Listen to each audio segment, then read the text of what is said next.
Good morning, सुप्रभात, केम छो, सलाम। उम्मीद है आप सब लोग बेहतर होंगे, अपना ध्यान रख रहे होंगे। आप में से कई सारे लोग मुझसे लगातार पूछ रहे हैं कि सर नीट का एप्लीकेशन फॉर्म कब रिलीज होगा, कब जो है हमारा एग्जाम होगा।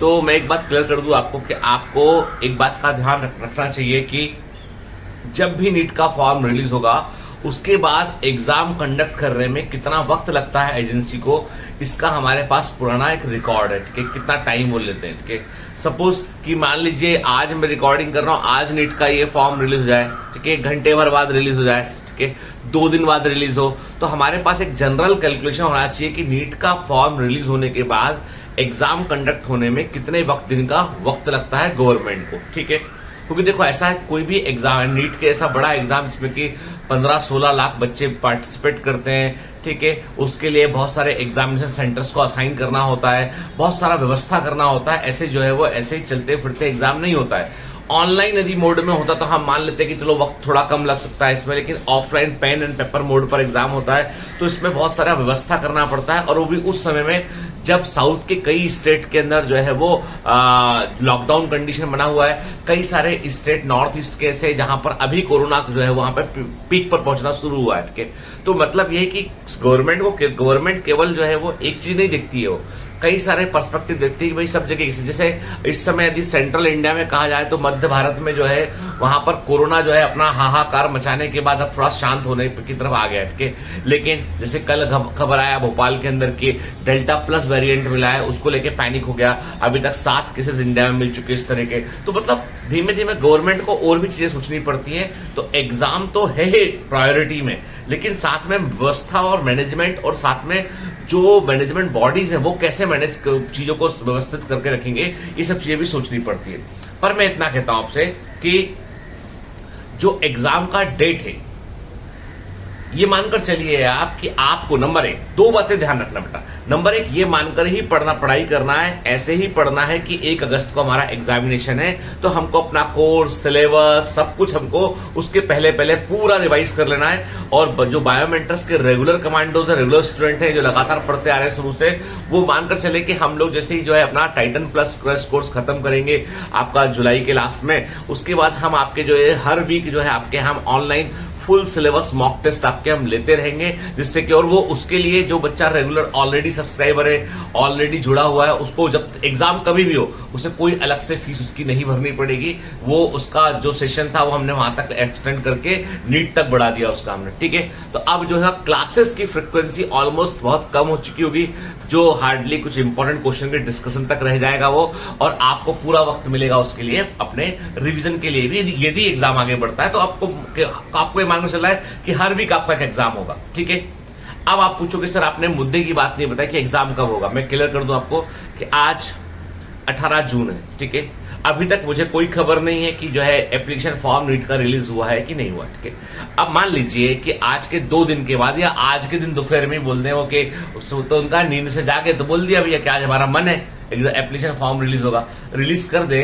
तो एप्लीकेशन फॉर्म रिलीज होने के बाद उसको भरने के लिए जो वक्त दिया जाता है वो तकरीबन जो है वो 3 वीक से लेकर 4 वीक का वक्त होता है। कि मतलब ऐसा एक नॉर्मल प्रोटोकॉल है कि गांव तक ऐसे जिसके पास पैसे का व्यवस्था कम है वो बच्चा भी फॉर्म भर सके, जो इंटीरियर में कहीं पर बैठ के, क्योंकि हर जगह पर ऐसी सब जगह पर सब फैसिलिटी अवेलेबल नहीं है ना। तो ये मानकर चलिए आपकी 4 वीक का वक्त कम से कम जो है वो फॉर्म को दिया जाता है। कोई भी एग्जाम का फॉर्म, चाहे आप सीडीएस का फॉर्म देख लें, आप एनडीए का कोई भी फॉर्म देख लें आप, तो जो है 4 वीक से 8 वीक, यूपीएससी में थोड़ा और लंबा वक्त दिया जाता है भाई, ठीक है, ताकि हर बच्चा नौकरी की बात है ना वहां पे।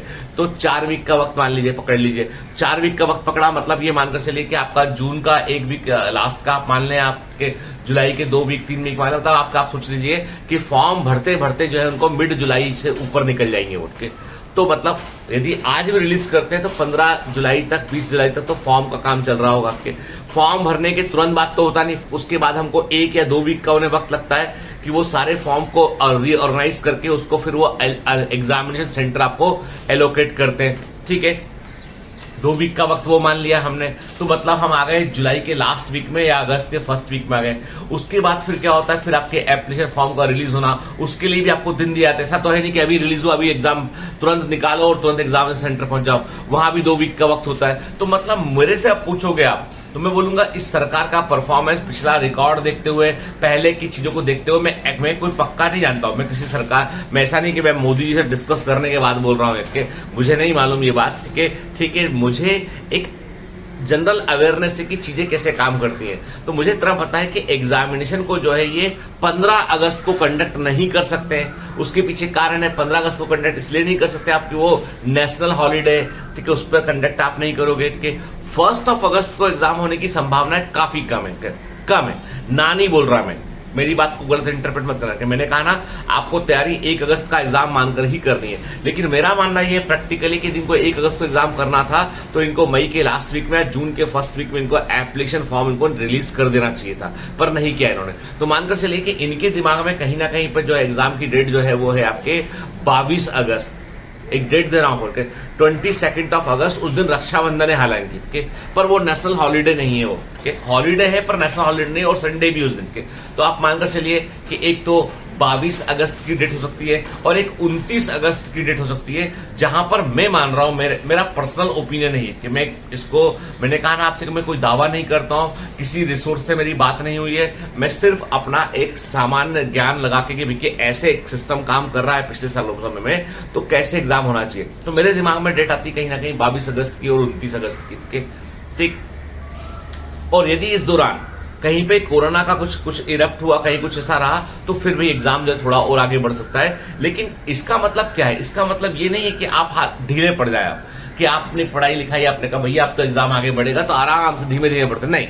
आपको अपनी तैयारी 1 अगस्त का एग्जाम मानकर ही करनी है। आपको ये सोचना है कि 1 अगस्त को एग्जाम है, और नहीं भी एग्जाम होगा तो गीतेन सर जो है वो हर वीक हमारा एग्जाम लेंगे। आपका 1 अगस्त को लूंगा मैं आपका एग्जाम 8 अगस्त को लूंगा, आपका एग्जाम मैं 15 अगस्त को लूंगा, आपका एग्जाम में जो है वो 22 अगस्त को लूंगा, 29 अगस्त को लूंगा। संडे के दिन नहीं लूंगा, सैटरडे के दिन लूंगा। एक दिन आगे बढ़ा लीजिए आप, क्योंकि इस कारण ये कि संडे के दिन हमारी सपोर्ट टीम अवेलेबल नहीं होती है, तो या हम देखेंगे, उनसे रिक्वेस्ट करूंगा मैं कि अभी आप सैटरडे ऑफ करके संडे वर्क कर लो, मैं उनसे बात करूंगा, ठीक है, ताकि आपको टेस्ट में कोई दिक्कत ना हो आप लोग। तो मैं आपका हर वीक एग्जाम लूंगा, बिल्कुल नीट पैटर्न में, एनसीईआरटी बेस्ड 100% नीट पैटर्न में एग्जाम लूंगा आपका मैं। उसमें मैं आपको जो है जैसा नीट का पेपर था वैसा ही पेपर मैं आपका लूंगा, जब तक आपका मेन एग्जाम तक आप नहीं पहुंच जाते, ठीक है। तो आपको हर वीक, और मैं उन एग्जाम के दौरान में जो है वो कुछ जो है वो आपके मोटिवेशन के लिए कि आपको कुछ मिले टाइप से, तो मैं कुछ के लिए जो है वो सरप्राइज गिफ्ट भी प्लान कर रहा हूँ, ठीक है, कि वो भी दूंगा आपको, ठीक है। लेकिन हम अपना मोमेंटम, मोटिवेशन बनाए रखेंगे हम।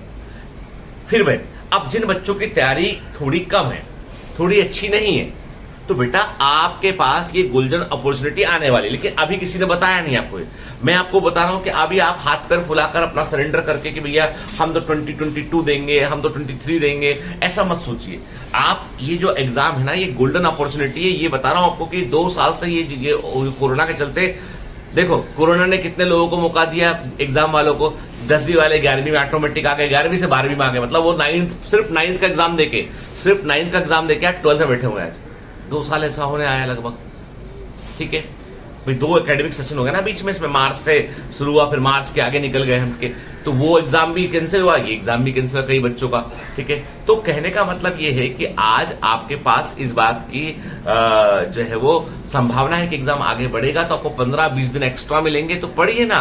प्रॉब्लम क्या है, क्यों हथियार डाल रहे हैं, ठीक है। और जो पढ़ रहे थे उनको थोड़ा और पढ़ना चाहिए, क्योंकि एग्जाम जैसे जैसे आगे बढ़ेगा वैसे वैसे कंपटीशन बढ़ेगा।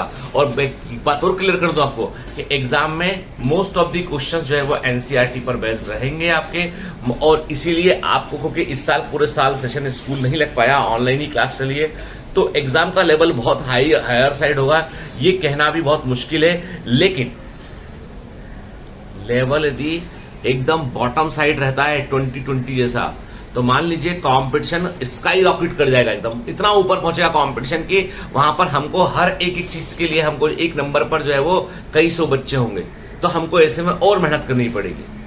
क्लियर, हमको ऐसे में और मेहनत करनी पड़ेगी।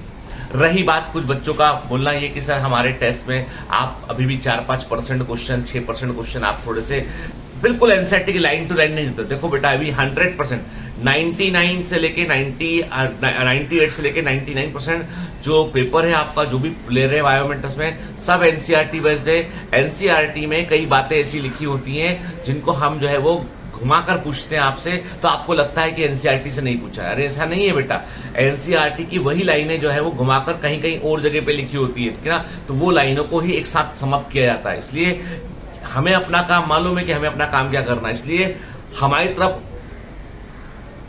फिंगर करने, उंगली मतलब फिंगर उठाने या उंगली करने से पहले कि आपके आप में दोष है, उससे बेहतर ये है कि आप जो है अपनी तरफ के, जब हम एक उंगली किसी तरफ उठाते हैं ना, तो हमारे 4 उंगलियां हमारी तरफ होती है कि हमने पढ़ाई नहीं किया, हमने पढ़ाई नहीं किया, ठीक है, हमने एनसीईआरटी अच्छे से नहीं पढ़ा, समझ गए, ठीक है। तो वो नहीं होना चाहिए बेटा, ठीक है। तो कहने का मतलब ये है कि आपको इस बात का ध्यान रखना चाहिए आपको कि आपको जो है वो जो है जो भी वक्त मिलता है हमको, वो वक्त का पॉजिटिव यूज होना चाहिए। क्योंकि दूसरा कोई ना कोई आगे निकल रहा होगा, दूसरा कोई ना कोई आगे निकल रहा होगा, तो हमको वहां पीछे नहीं रहना है। क्लियर? तो टेक अवे मैसेज क्या है? टेक अवे मैसेज ये है कि एप्लीकेशन फॉर्म की चिंता ना करें, जब भी निकलेगा सबके लिए एक समान होगा। एग्जाम की डेट जो होगी सबके लिए एक समान होगी। जो एक समान नहीं होगा वो तुम्हारा अपना मेहनत है, तुम्हारा अपना जो है वो एफर्ट है, वो एक समान नहीं होगा। वो तुम वहां पर डिफरेंस कर सकते हो। तुम एप्लीकेशन डेट को कि भैया फला व्यक्ति का बच्चा है, पहले फॉर्म भरने मिलेगा, उसको बाद में, ऐसा नहीं होगा। एग्जाम का डेट सेम, सब कुछ सेम रहेगा, पेपर सेम रहेगा। तो इसका मतलब जो तुम्हारे हाथ में वो है सिर्फ तुम्हारी मेहनत, उसको करते रहो बेटा। क्यों नहीं मिलेगी मंजिल? 100% मंजिल मिलेगी, है ना। मुझे मालूम है कि यदि हम अब इस समय भी दिल से पूरे जी जान से जुड़ जाए ना, हम फोड़ देंगे, कर सकते हैं बेटा। इसलिए सरेंडर मत करो यार, है ना। और देखो क्या होता है लाइफ में, हमको बहुत मौके मिलेंगे सरेंडर करने के, ठीक, अभी नहीं करते, छोड़ते हैं, अरे नहीं हो पाएगा, सर तो ऐसे ही बोलते रहते हैं, सर का काम ही बोला, वो शायद इसी बात से सर को व्यू मिलते होंगे ऐसा बोलने से। ऐसा नहीं है बेटा, ये सच्चाई है, जो बोल रहे हैं सच फैक्ट है ये। तो इन फैक्ट को दिमाग में मैं डालकर रखी कि हमें करना क्या है, ठीक है बेटा। तो चलिए जमकर मेहनत करते हैं, फिर से पूरे जी जान से पढ़ते हैं बेटा। All the best.